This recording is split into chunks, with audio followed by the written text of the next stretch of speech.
10 years ago, Lucas Hayes' wife walked out the door, leaving him with 5 children and an empty promise.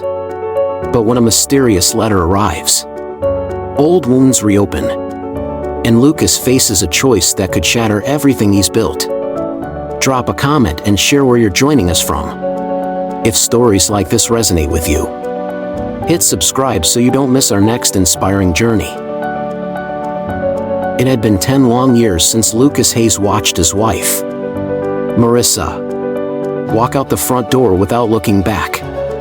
She left behind 5 children and a husband who had to learn how to rebuild their world from the ground up. In the beginning, the days blurred together, early mornings filled with breakfast routines, school drop-offs, and clocking in at the construction site. Evenings were spent helping with homework, cooking dinners, and soothing the inevitable heartbreaks that came with growing up without a mother. Lucas had become a master of balance. Each day was a careful dance, ensuring his kids, Ethan, Olivia, Noah, Grace, and little Emma, felt loved and supported despite the void left behind. They were his world, his reason for waking up before dawn and collapsing into bed long after midnight. But no amount of routine or resilience could have prepared him for the letter. It arrived on an unremarkable Tuesday morning. Lucas was halfway through flipping pancakes when Olivia brought in the mail and set it on the kitchen counter. Amidst a stack of bills and advertisements was a cream-colored envelope with handwriting Lucas hadn't seen in a decade. Marissa's handwriting. His breath caught in his throat as he stared at his name scrawled across the front. For a moment, he considered tossing it into the trash unopened. But his hands, trembling despite his best efforts, carefully tore open the flap. The letter was short, apologetic, filled with regret, and asking for something Lucas wasn't sure he could give, a second chance. He set the letter down on the counter, his mind racing with conflicting emotions. Anger, confusion, sadness, and, against his better judgment, a flicker of hope. Marissa's return could either heal old wounds or rip them wide open again. Lucas glanced at the clock. The kids would be up soon, and they'd expect their usual warm breakfast and cheerful dad. He couldn't let them see the storm raging inside him, not yet. For now, the letter would stay hidden, tucked away in the back of a drawer. Lucas wasn't ready to face the questions it would bring, nor the answers he might not have. The sun was barely up when Lucas Hayes pulled into the dusty parking lot of Ridgeway Construction. The early morning chill clung to his jacket as he grabbed his hard hat from the passenger seat. For Lucas, the construction site was more than just a workplace, it was stability. A predictable rhythm in a life that often felt chaotic. Today, however, something felt different. His supervisor, Carl Jensen, a stocky man with a booming voice and a permanent coffee stain on his shirt, had called him into the site office first thing in the morning. Lucas knocked twice on the door before stepping inside. Carl was waiting at his desk, leaning back in his creaky chair with a serious expression that immediately put Lucas on edge. "Sit down, Hayes," Carl said, gesturing to the chair across from him. Lucas lowered himself into the chair, bracing for whatever was coming. "You've been with us a long time, Lucas," Carl began, his voice softer than usual. "You're reliable, hardworking, and the guys respect you. That's why I'm offering you a promotion. Foreman of the new site downtown. It's a big step up, a pay raise, better benefits, the works." Lucas's stomach tightened. A promotion was supposed to be good news, but Carl's next words confirmed his unease.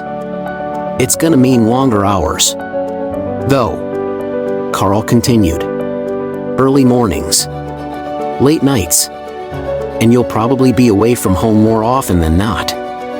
It's not an easy job, but it's yours if you want it. Lucas leaned back in his chair, his mind already racing.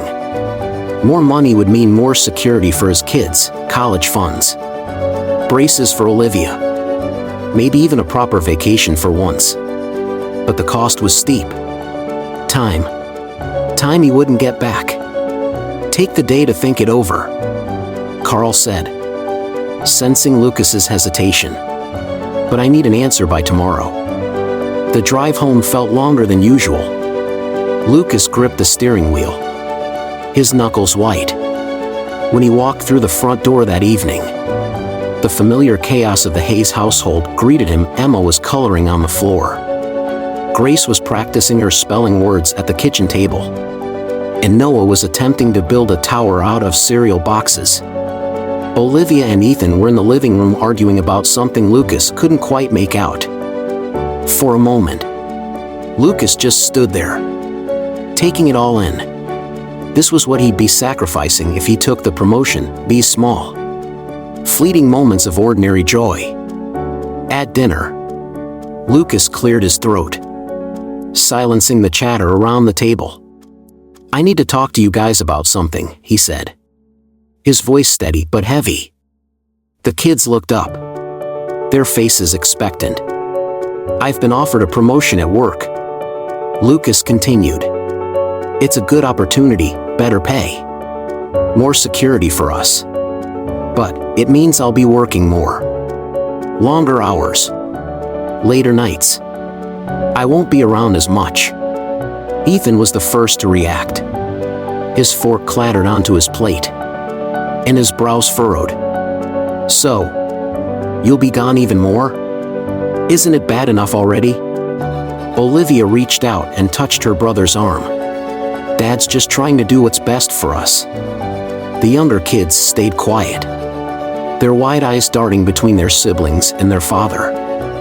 Lucas sighed, running a hand through his hair. I haven't decided yet. But whatever choice I make, I want you all to know, it's for you. Every decision I make is for you. That night, after the kids had gone to bed, Lucas sat alone at the kitchen table, the weight of the decision pressing down on him. In one drawer was Marissa's letter, still hidden away, and in his mind was Carl's offer. 2 choices, 2 roads, and no map to tell him which one was right. The evening sun cast long shadows across the Hayes family living room as Lucas sat on the worn-out couch, Marissa's letter clutched tightly in his hand. The weight of it felt heavier than paper. It was a decade of unanswered questions, unspoken pain, and fragile hope folded into neat creases. His children deserved honesty, even if the truth was messy. Guys, can you come here for a minute? Lucas called out, his voice steady despite the knot in his stomach. One by one, the kids gathered. Ethan leaned against the doorframe with his arms crossed. Olivia sat cross-legged on the floor. Noah flopped onto the recliner. Grace hovered nearby, and little Emma clutched a stuffed bunny to her chest. I need to talk to you about something important, Lucas began. It's about your mom. The room went silent.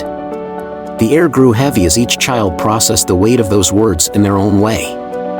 She sent me a letter, Lucas continued, holding it up for them to see. She says she wants to reconnect with me, and with all of you. Ethan's face hardened instantly. After 10 years? Now she decides she wants to come back. Olivia's voice was softer but no less hurt. Why now? Dad? Why after all this time? Noah fidgeted in his chair, avoiding eye contact. Grace, usually the quiet one, spoke up. Did she say why she left?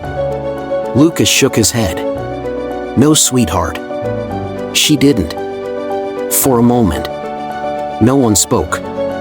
Then Ethan broke the silence, his voice sharp with anger. I don't want to see her. She doesn't get to just walk back into our lives like nothing happened. Olivia. Always the peacemaker. Looked torn. But what if she's changed? What if she really does want to make things right?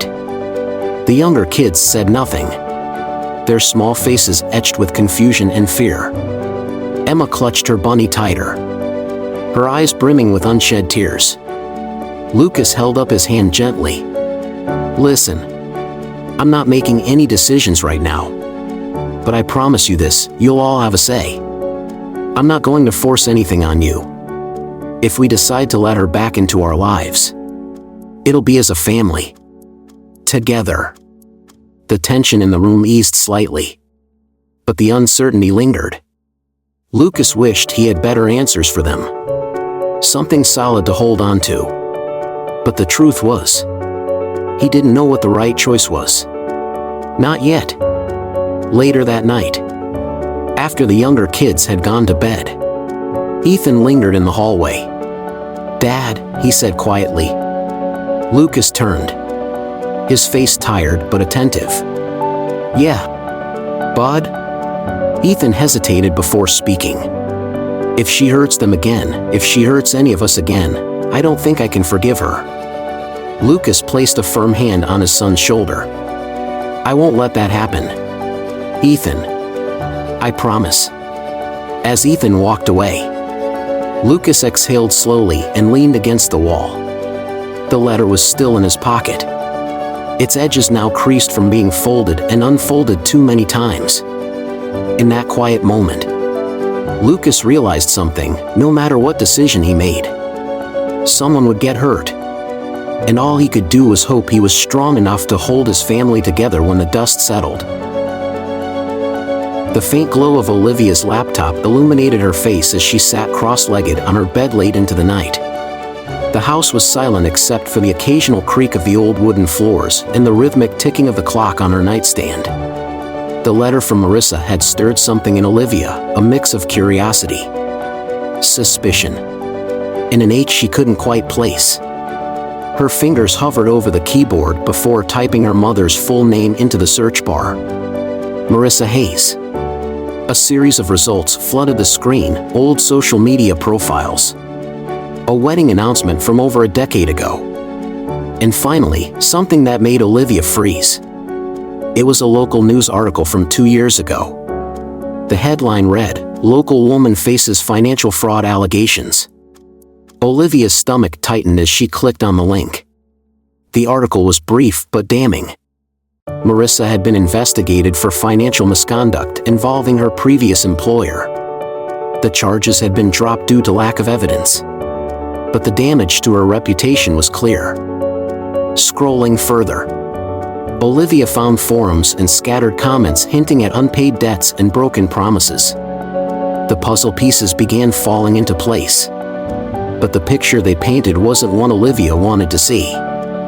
The door creaked open slightly, and Ethan's voice broke the silence. "You're still awake?" Olivia quickly minimized the window. "Couldn't sleep." Ethan stepped inside, wearing an oversized hoodie and a concerned expression. "What are you doing?" Olivia hesitated, then turned the laptop back toward him. "I was looking up Mom."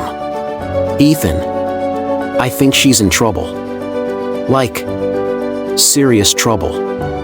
Ethan leaned over her shoulder, his eyes scanning the article.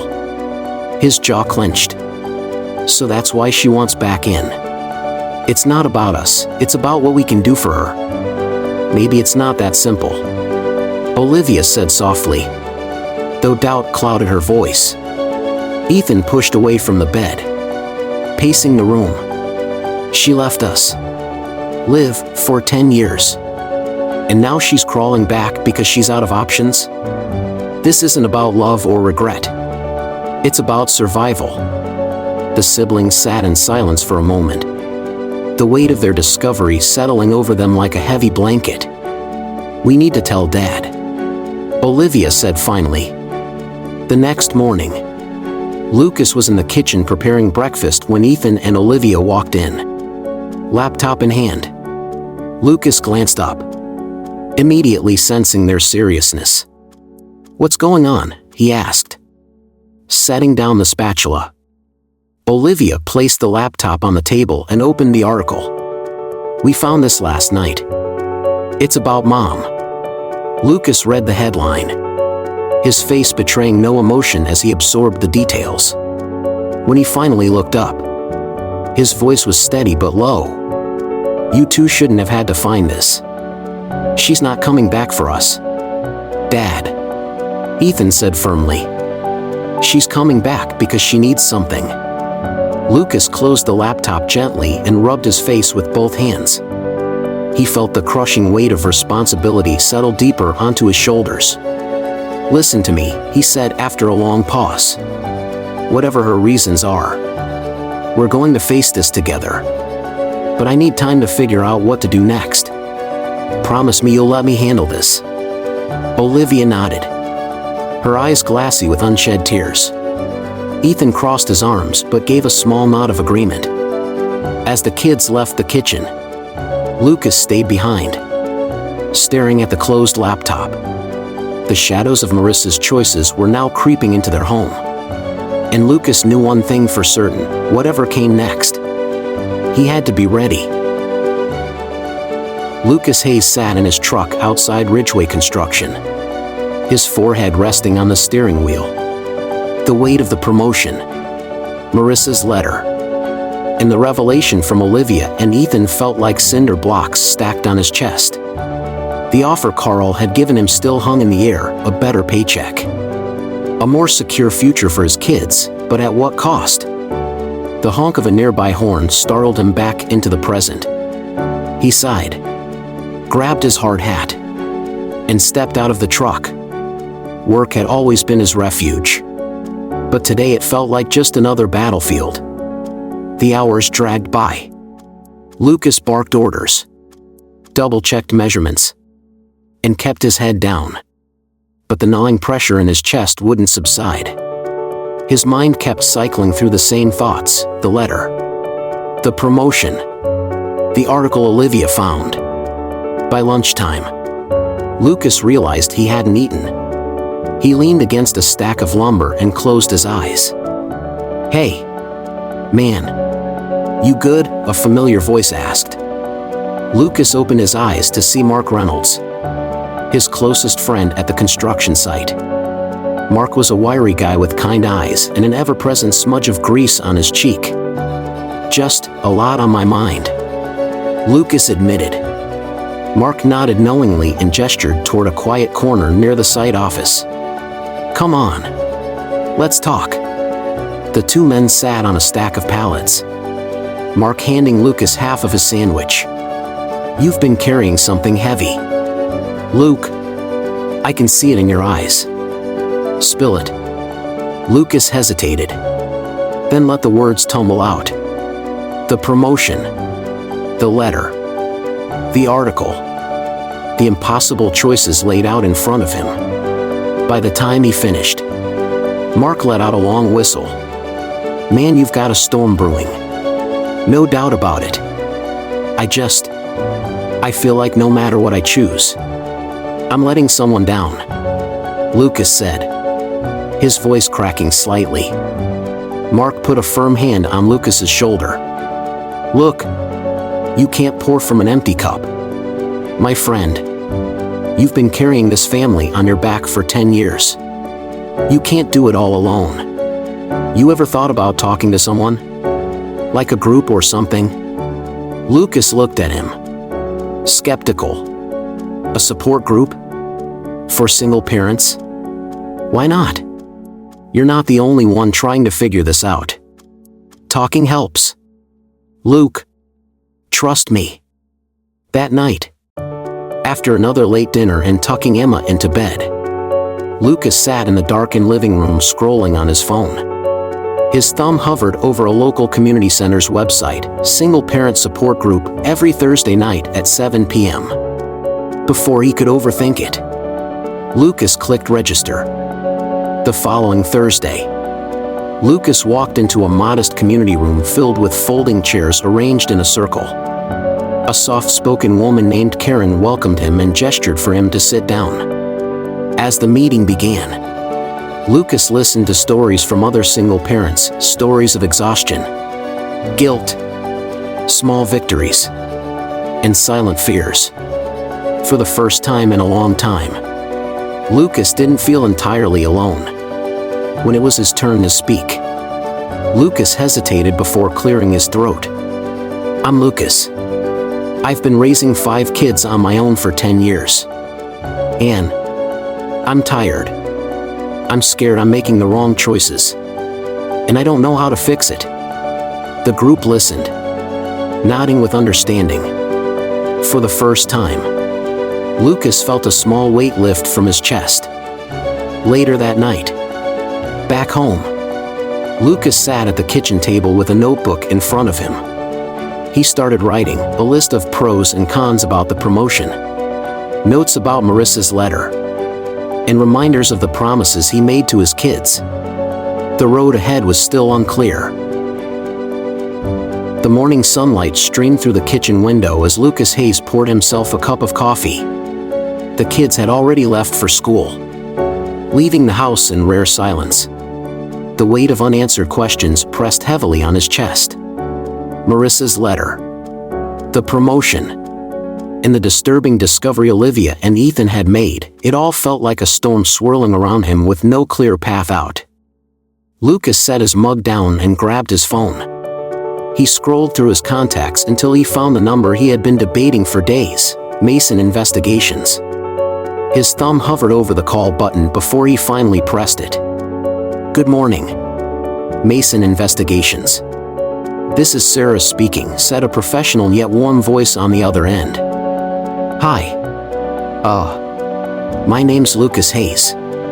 I need someone to look into something for me. It's about my ex-wife." Within an hour, Lucas was sitting across from a man named Adam Mason in a small office cluttered with case files and a faint smell of stale coffee. Adam, a sharp-eyed investigator with a graying beard, listened intently as Lucas explained everything: the letter, the article Olivia had found, the kids' reactions. When Lucas finished, Adam nodded and leaned back in his chair. "I'll see what I can find, Mr. Hayes. Give me a week."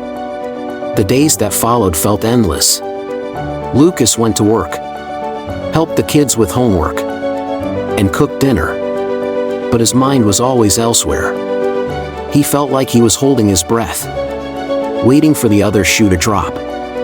On a quiet Wednesday evening, Lucas's phone buzzed. Adam's name flashed on the screen. "Mr. Hayes."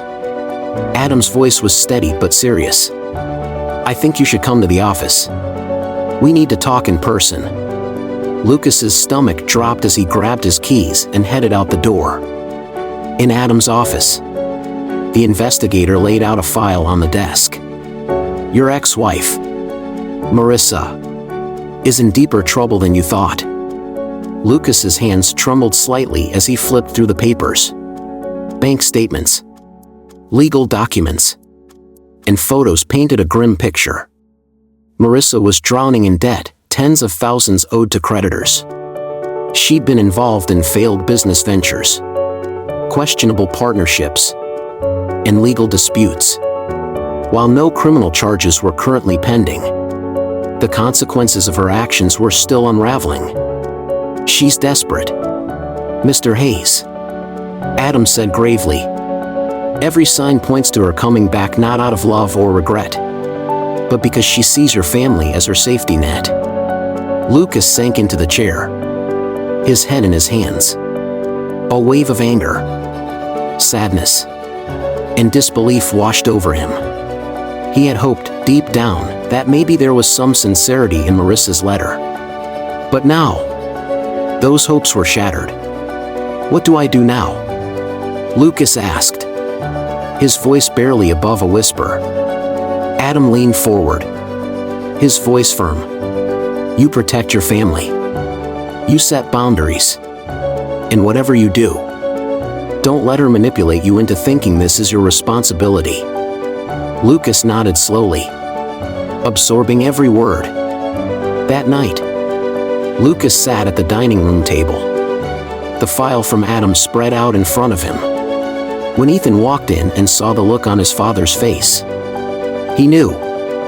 "It's bad, isn't it?" Ethan asked quietly. Lucas nodded. "Yeah, son. It's bad. Are we going to be okay?" Ethan's voice cracked slightly. Lucas reached across the table and squeezed his son's hand. "We're going to be fine, Ethan. I promise you that." In the silence of the house, Lucas made a vow to himself: Marissa would not tear apart the life he had built for his kids. Whatever it took, he would protect them. The evening air was thick with tension as Lucas Hayes sat at the edge of his bed, his phone clutched tightly in his hand. The room was dimly lit by the bedside lamp, casting long shadows on the walls. In front of him, Marissa's letter lay unfolded, its words etched into his mind. His thumb hovered over her number, which he had saved but never dialed in 10 years. The investigator's revelations played on a loop in his head: the debts, the failed ventures, the manipulations. This wasn't about family, it was about survival. Hers, not theirs. Taking a deep breath, Lucas pressed the call button. The phone rang 3 times before a familiar voice crackled through the speaker. "Hello?" Marissa's voice was cautious, almost unsure. "It's me," Lucas said, his voice low and steady. There was a pause before she responded, her tone soft. "Lucas, I didn't think you'd call." "Yeah. Well, here we are," he replied curtly. "I need answers, Marissa. And I need them now. Why did you really send that letter?" "Lucas, please. It's not what you think. Don't lie to me." Lucas interrupted, his voice rising slightly. "I know about the debts, the legal trouble, all of it. You didn't come back because you missed us. You came back because you're drowning, and you see us as your lifeline." The silence on the other end was deafening. Lucas could hear her breathing, could almost feel her trying to find the right words. It's not that simple," Marissa finally said, her voice cracking. "I made mistakes, Lucas. Big ones. But I didn't write that letter just because I needed help. I do miss you. I miss them." Lucas closed his eyes, pinching the bridge of his nose. "You don't get to do this. You don't get to disappear for 10 years and then waltz back in because your life's falling apart. You left us, Marissa. You left them." "I know," she whispered, "and I regret it every single day. But I'm trying to fix it." "Fix it?" Lucas's voice broke slightly as he stood and began pacing the room. "You can't fix 10 years of absence with a single letter. Do you have any idea what you did to them? What you did to me?" "I know, Lucas. I know." The silence stretched out between them again, heavy and unyielding. Lucas let out a sharp breath. "Look, I don't know what you expect from this, but if you think you can just walk back into their lives without consequences, you're wrong. I won't let you hurt them again. I just want a chance," Marissa said softly. "One chance to see them, to explain. Please." Lucas's jaw clenched. Every instinct told him to slam the phone down, to shut her out completely. But deep down, he knew this wasn't about him, it was about the kids. "I'll think about it," he said finally, his voice tight. "But know this, the moment I sense you're here for anything other than them, you're gone. Forever." "Okay," Marissa said weakly. "Thank you, Lucas." He ended the call without another word, his hand trembling slightly as he set the phone down on the nightstand. Lucas sank back onto the bed, staring at the ceiling. The confrontation had given him no peace. No clarity, only more questions and a deep, aching sense of exhaustion. Outside his bedroom door, he heard faint footsteps. Ethan stood in the hallway, his silhouette outlined by the soft glow from the living room.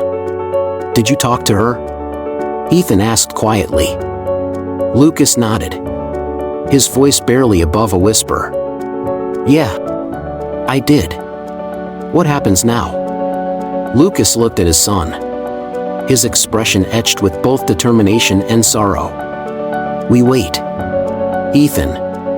And we stay together, no matter what happens next." As the house fell into silence once more, Lucas realized the storm was far from over. But one thing was certain, he would not let Marissa's return tear his family apart. The late afternoon sun filtered through the trees at Briarwood Park, casting long golden shadows on the worn picnic tables and cracked walking paths. Lucas Hayes stood near the edge of the playground, his arms crossed tightly over his chest. His children, Ethan, Olivia, Noah, Grace, and little Emma, stood close by, each carrying their own mix of curiosity, apprehension, and unease. Marissa was already there, sitting on a bench near the duck pond. She looked smaller than Lucas remembered, her shoulders hunched forward and her hands fidgeting in her lap. Her hair, once so meticulously styled, was now pulled back loosely, streaked with strands of gray. "Are we sure about this, Dad?" Ethan muttered under his breath, his sharp eyes locked on his mother. Lucas placed a firm hand on his son's shoulder. "We'll stay as long as you're comfortable. The second anyone wants to leave, we're gone. No questions asked." Ethan nodded stiffly. And together, the family walked toward Marissa. When Marissa looked up and saw them, her eyes welled with tears. She stood hesitantly, her hands trembling. "Hi, everyone." "Hi, Mom," Olivia said softly, her voice carrying a fragile kindness that made Lucas's chest tighten. Ethan, however, remained silent, his jaw clenched as he stared at the woman who had left them behind. Marissa's gaze shifted to Emma, who clung tightly to Grace's hand. "Is this Emma?" Emma nodded shyly, half hiding behind her older sister. The group settled awkwardly at a nearby picnic table. The silence between them was thick, broken only by the occasional quack of a duck or the distant laughter of children playing on the swings. Marissa cleared her throat. "I know I don't deserve to sit here with you. I know I don't deserve your forgiveness. But I need you to know that leaving wasn't something I did lightly. I was lost. I was scared. And I thought walking away would somehow make things better." Ethan scoffed under his breath, but Lucas shot him a warning glance. Marissa continued, her voice trembling. "I've made mistakes, more than I can count. And I'm not here to pretend everything's okay or to erase the past. I just wanted to see you, to see how you've grown. And if you'll let me, to try and be a part of your lives again." The children exchanged glances, their expressions a mixture of hurt, confusion, and fleeting hope. Olivia spoke first. "Do you mean that?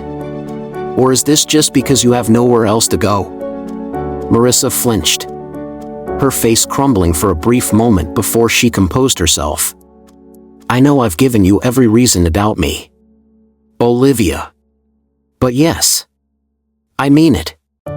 I'm here because I want to be here, not because I need something from you." Noah, who had been quiet the entire time, finally spoke. "But what happens when things get hard again?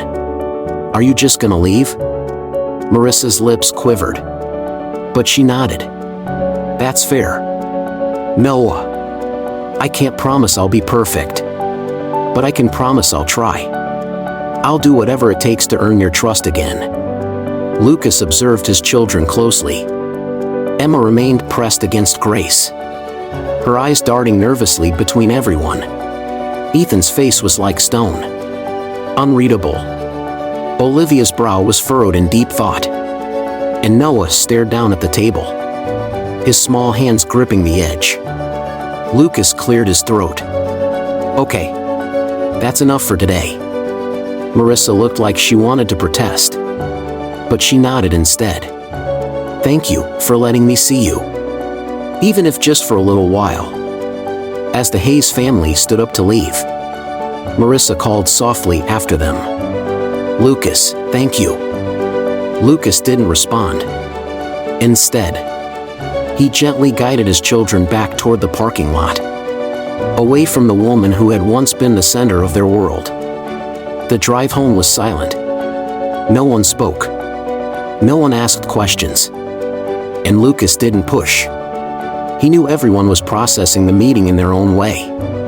That night, after the kids were in bed, Lucas sat alone at the dining room table, staring at the faint reflection of himself in the window. The meeting hadn't provided any answers, only more questions, more uncertainties. But one thing was clear: whatever happened next, Lucas would follow his promise. His family came first. Always. The house was quiet except for the faint ticking of the kitchen clock. Lucas Hayes sat at the dining table.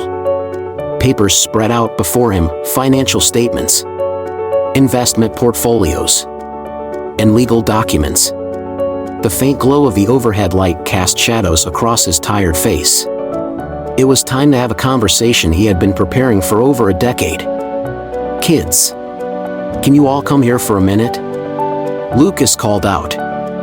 One by one, the children filed into the room. Ethan stood with his hands shoved into his pockets. Olivia took a seat at the far end of the table.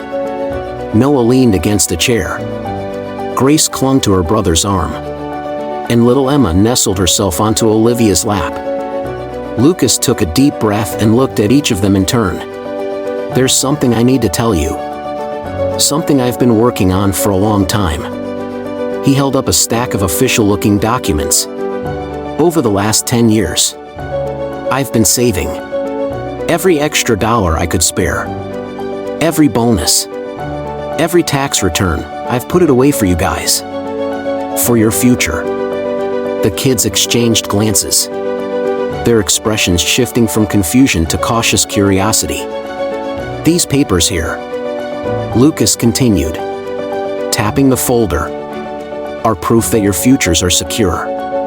College funds, emergency savings, and investments, it's all here.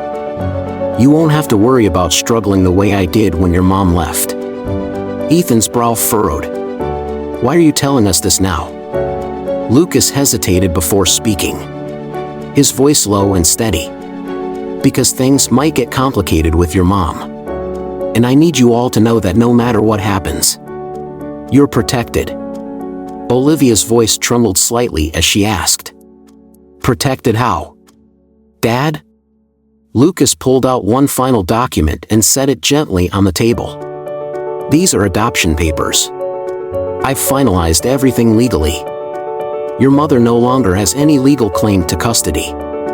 You're mine, in every sense of the word, and no one can take you away from me." A collective silence fell over the room. For a moment, no one spoke. Then Grace let out a small, shaky breath, her eyes welling with tears. "So, we're safe?" Lucas nodded, his throat tightening. "Yes, sweetheart, you're safe."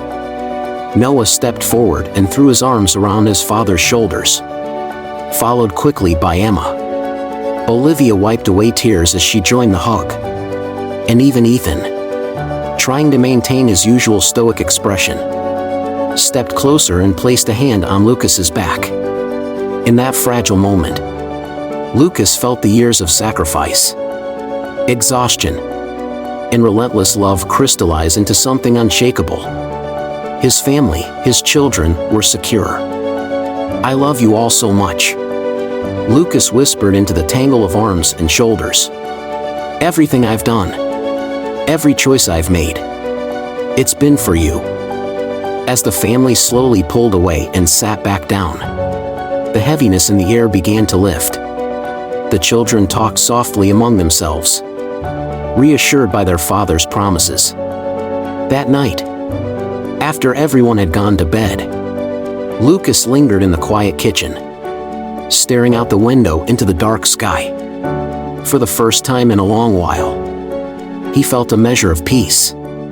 No matter what Marissa did next, no matter how the future unfolded, Lucas had done everything he could to protect his family. And that was enough. The gravel crunched under the tires of Lucas Hayes' old pickup truck as it rolled to a stop in front of a cozy wooden cabin tucked deep in the woods. Sunlight filtered through the towering pines, casting playful shadows across the forest floor. The air smelled of pine needles and fresh earth, a welcome change from the tension and uncertainty that had loomed over their family in recent months. "All right, everyone, we're here," Lucas announced, his voice carrying a rare lightness. The truck doors burst open as Ethan, Olivia, Noah, Grace, and little Emma tumbled out, their faces lighting up with genuine excitement. Emma clutched her stuffed bunny tightly as she skipped toward the cabin porch, while Noah raced Olivia to the steps. Ethan lingered behind, taking in the quiet surroundings with a faint smile. Lucas hoisted a cooler from the back of the truck and carried it toward the cabin door. "Let's get settled in, and then we can start on dinner. Sound good?" The kids responded with a chorus of agreement, their voices overlapping in a joyful hum. Inside the cabin, the family settled into a warm rhythm. Olivia helped Lucas prepare dinner while Noah and Grace set the table with mismatched plates and silverware. Ethan built a fire in the stone fireplace, and Emma busied herself arranging her bunny on a chair near the table. Later that evening, as the sun dipped below the horizon, the family gathered around the crackling fire. The glow of the flames cast soft light on their faces, and for the first time in what felt like forever, there was no tension in the air, just peace. "Can we do this every year, Dad?" Grace asked, her voice hopeful. Lucas smiled, his gaze sweeping over his children. "Yeah, sweetheart. I think we can make that happen." Ethan spoke up, his voice steady. "It's nice, you know, being away from everything. Just us." Olivia nodded. "It feels safe." Lucas's chest tightened with emotion, but he simply nodded, taking a deep breath. "That's all I've ever wanted for you. Safety and peace." As the night wore on, the kids drifted off one by one. Emma was the first to fall asleep, curled up in a blanket with her bunny.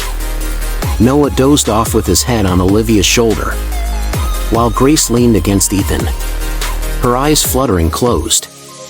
Lucas sat back in his chair, staring into the fire, the soft crackle filling the silence. He thought about the road that had brought them here, the years of sacrifice, the moments of doubt, and the strength it had taken to keep moving forward. The storm that had threatened to tear his family apart had passed. Marissa's shadow no longer loomed over their lives. And while there were still wounds that might never fully heal, they had each other. The next morning, sunlight spilled through the cabin windows, and the sound of birdsong filled the air. The Hayes family packed up their belongings and loaded the truck, their spirits lighter than when they had arrived. As Lucas turned the key in the ignition, he glanced in the rearview mirror at his children, their faces relaxed and filled with hope. For the first time in years, the road ahead didn't feel uncertain, it felt open, filled with promise. "All right, let's go home," Lucas said with a smile. The truck rumbled to life, and as they drove away from the cabin, the forest gradually gave way to open roads and endless sky. The Hayes family was moving forward together. Lucas and his children found peace after a decade of storms, but was it truly the right choice? What would you have done in his shoes? Share your thoughts and this story with others. Thanks for watching, and we'll see you in the next video.